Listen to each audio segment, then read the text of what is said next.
Good day, I'm Dr. T and welcome to my office. I'd like to talk very briefly about cofactors, specifically the terminologies we use when discussing them. So there's actually two schools of thought. One school of thought says, okay, anything that an enzyme uses that's not another protein is going to be called a cofactor. So this could be things like metal ions, could be small molecules that are used by the cell but tend to be recycled, things like NAD, transport molecules, etc. Or it could be things that are permanently bound to the protein, such as a heme group or an FAD. Now, the ones that are permanently bound, those are referred to as prosthetic groups. So this kind of, a little bit more specific. Prosthetic group, permanently bound, it's not going to be coming and going. And then there's what's known as a coenzyme, which is the ones that come and go at will. So things like NAD and the like. So those, dock on. They're almost basically another substrate, but they're getting recycled. Now, there are, of course, things that don't fit in that category, metal ions, etc., and those, just get called cofactors. Now, there's actually a slightly different set of thoughts, because, language is complicated. People don't agree on words.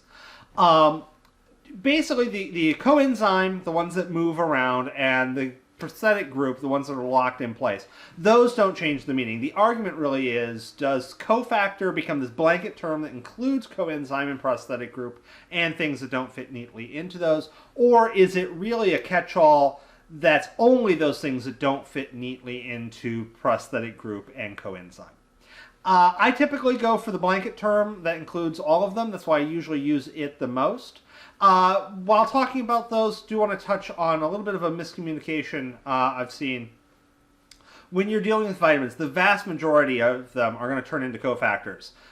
Things like NAD, which would be a coenzyme, or FAD, which is going to be a prosthetic group.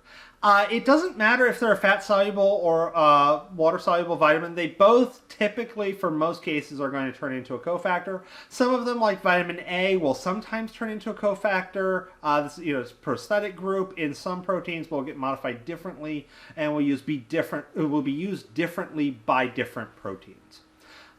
So there is a bit of variety, but the vast majority of your vitamins are going to be turned into cofactors. And I should also point out that the vast majority of cofactors aren't necessarily vitamins. A lot of things like heme groups, etc., we have the ability to make. We don't need to acquire them from another source. It's just certain cofactors we do have to acquire. And there are a couple vitamins, specifically vitamin D, that doesn't really fit neatly into the idea of a cofactor. So with that said, have a wonderful day.